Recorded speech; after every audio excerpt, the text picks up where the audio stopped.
When I said before that I think we need to be more courageous as a public health field when it comes to action on the social determinants of health, I think that we would be hard-pressed to find a lot of examples of actions where we directly influenced the policies and legislation that create the conditions in which people can be healthy, and particularly the conditions in which we are creating health gaps. And so TRC, the call to action number 18, called on us to understand the current state of Indigenous health and the Indigenous health gaps compared to the general population as a result of government policy. But since that came out, or when those similar recommendations were made in things like the Royal Commission on Aboriginal Peoples in 1996, I don't think that we saw the examples that we needed to see around things like the racialization of poverty that's experienced by Indigenous peoples, and how appropriation of the lands and disconnection from the lands and resource base, and how other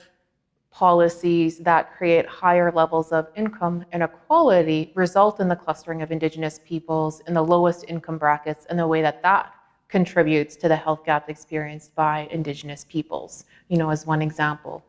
If we think about the state of housing, for example, in First Nations communities or in Inuit communities in Nunavut,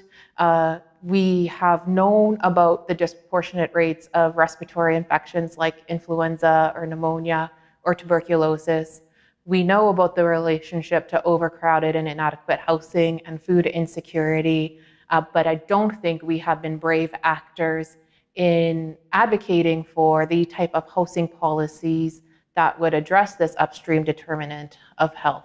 So this is connected to the second part around society's willingness to tolerate health gaps, in that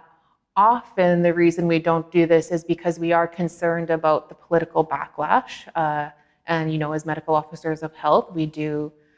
report and serve at the pleasure of the minister quite often. And so that can create some structural fear around doing this. And if there was more social will, perhaps that would drive more political will, and then maybe we would be able to do our full scope of practice as public health professionals in advocating for these types of changes. And I think, the clearest example that we have of society's general willingness to tolerate these policies and health disparities is the Canadian Human Rights Tribunal decision